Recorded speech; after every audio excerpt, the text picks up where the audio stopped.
അല്ലറ ചില്ലറ മോഷണങ്ങളുമായി നടക്കുന്ന ദയാലൻ എന്ന കള്ളൻ ജയിൽ ശിക്ഷ കഴിഞ്ഞ് പുറത്തിറങ്ങുന്ന അയാൾ വീണ്ടും മോഷണ പരിപാടികളുമായി മുന്നോട്ട് പോവുകയാണ്. രാത്രി ഒരു വീട്ടിൽ അയാൾ മോഷ്ടിക്കാൻ കയറുന്നതോടെ കഥ മാറുകയാണ്. ആ വീട്ടിൽ ആകെ ഉണ്ടായിരുന്നത് ഒരു വൃദ്ധൻ. വേലായുധം പിള്ള എന്ന അൽഷിമേഴ്സ് രോഗിയുടെ കയ്യിലുള്ള പൈസ മുഴുവൻ മോഷ്ടിക്കാൻ ദയാലൻ തീരുമാനിക്കുന്നു. ദയാലന് അയാളുടെ പൈസ മോഷ്ടിക്കാൻ വേണ്ടി പല ശ്രമങ്ങളും നടത്തുന്നു. അതിനുവേണ്ടി നടത്തുന്ന യാത്രകളിലൂടെയാണ് സിനിമ പുരോഗമിക്കുന്നത്. ഇടയിൽ കുറച്ച് ടെൻഷനും കോമഡിയും ഇമോഷനും ഒക്കെയായി പോകുന്ന സിനിമ ഈ വർഷത്തെ ഏറ്റവും മികച്ച തിയേറ്റർ അനുഭവമായി മാറി. രണ്ടാം പകുതിയിൽ ഇടയ്ക്കൊന്ന് ഡൗൺ ആയത് മാറ്റി നിർത്തിയാൽ സിനിമ ആദ്യാവസാനം അതിന്റെ ട്രാക്ക് നിലനിർത്തുന്നതിൽ വിജയിച്ചെന്ന് പറയാനാകും.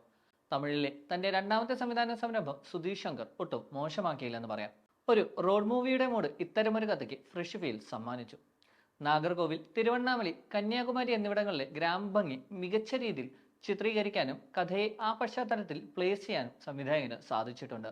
ടെൻഷൻ ബിൽഡിംഗ് സീനുകളിൽ ചെറുതായി പ്രിഡിക്റ്റബിലിറ്റി വരുന്നതും ആകെ തുകയെ ബാധിക്കുന്നില്ല. തിരക്കഥ തന്നെയാണ് സിനിമയുടെ താരം. തുടക്കത്തിൽ കാണിക്കുന്ന ഒരു ചെറിയ സീൻ സിനിമയുടെ കഥയിൽ പിന്നീട് വലിയ വഴിത്തിരിവാണ് ഉണ്ടാക്കിയത്. അഭിനേതാക്കളുടെ കാര്യത്തിലേക്ക് വന്നാൽ ലീഡ് റോളിലെത്തിയ ഫഹദ് ഫാസിലും വടിവേലുവും പരസ്പരം വിട്ടുകൊടുക്കാതെ കട്ടയ്ക്ക് പെർഫോം ചെയ്തിട്ടുണ്ട്. മാമനു ശേഷം ഇരുവരും ഒരിക്കൽ കൂടി ഒന്നിച്ചപ്പോൾ ആദ്യത്തേതിനേക്കാൾ മികച്ച സിനിമ തന്നെയാണ് ലഭിച്ചത്. ഇരുവരുടെയും കെമിസ്ട്രി തന്നെയാണ് സിനിമയുടെ ഏറ്റവും വലിയ പോസിറ്റീവ്. കള്ളനായി അഭിനയിക്കാൻ പറഞ്ഞാൽ ജീവിച്ചു കാണിക്കുന്ന ഫഹദ് ഇത്തവണയും പതിവ് തെറ്റിച്ചില്ല. ആളുകളെ എളുപ്പത്തിൽ കൺവിൻസ് ചെയ്ത് കാര്യസാധ്യം നടത്തുന്ന ദയാലനായി ഫഹദ് അസാധ്യ പെർഫോമൻസ് ആയിരുന്നു. രണ്ടാം പകുതി ഒരു ടെക്സ്റ്റൈലിനുള്ളിൽ വെച്ചുള്ള രംഗത്തിൽ ഇയാൾ ശരിക്കും ഫ്രോഡാണ് എന്ന് ചിന്തിപ്പിക്കുന്ന തരത്തിലുള്ള പ്രകടനമായിരുന്നു ഫഹദിൻ്റെത്. സിനിമയുടെ കഥയുമായി യാതൊരു ബന്ധവുമില്ലാത്ത കോമഡി കഥാപാത്രങ്ങളെ അവതരിപ്പിക്കുക എന്നതായിരുന്നു ഒരു കാലത്ത് വടിവേലിന് തമിഴ് സിനിമയിൽ ചെയ്യാനുണ്ടായിരുന്നത്. മാമനു ശേഷം ലഭിച്ച വേലായുധം പിള്ളை വടിവേലുവിന്റെ കരിയർ ബെസ്റ്റ് കഥാപാത്രമെന്ന് പറയാൻ സാധിക്കും. അൽഷിമേഴ്സ് രോഗിയായി അദ്ദേഹം മികച്ച അഭിനയമാണ് കാഴ്ചവെച്ചത്. ഈ ചിത്രം ആദ്യം മലയാളത്തിൽ ചെയ്യാനായിരുന്നു സംവിധായകൻ വിചാരിച്ചത്.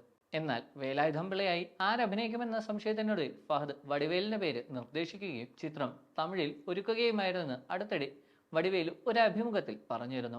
ഫഹദിന്റെ തീരുമാനം തെറ്റിയില്ലെന്ന് സംശയമില്ലാതെ പറയാം. കോവൈ സർള, വിവേക് പ്രസന്ന എന്നിവരുടെ പ്രകടനങ്ങളും എടുത്തു പറയേണ്ടതാണ്. കോമഡിയിൽ മാത്രം തളച്ചിടപ്പെട്ട കോവൈ സർളയുടെ ഇതുവരെ കാണാത്ത തരത്തിലുള്ള പെർഫോമൻസ് ആയിരുന്നു ഈ സിനിമയിലെ ഫരീദ ബീഗം. പഴയകാല നടി സിത്താരയുടെ പ്രകടനവും മികച്ചതായിരുന്നു. യുവൻ ശങ്കർ രാജയുടെ സംഗീതം സിനിമയോടൊപ്പം തന്നെ സഞ്ചരിച്ചു.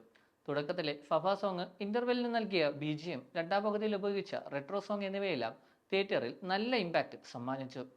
തമിഴ് സിനിമയുടെ സ്വന്തം ഡ്രഗ് ഡീലറുടെ തിരിച്ചുവരവായി മാരീസിനെ കണക്കാക്കാം. നാഗർകോവിലിന്റെയും തിരുവണ്ണാമലയുടെയും എല്ലാം ഗ്രാമീണ ഭംഗി ഒപ്പിയെടുത്ത കലൈസെൽവൻ ശിവാജിയുടെ ഫ്രെയിമുകളും ശ്രീജിത്ത് സാരംഗിന്റെ കട്ടുകളും മാരീസിനെ കൂടുതൽ ഗംഭീരമാക്കി. അധികം കണ്ടു ശീലിച്ചിട്ടില്ലാത്ത ഒരു ത്രെഡിന്റെ മികച്ച അവതരണം തന്നെയാണ് മാരീസൻ.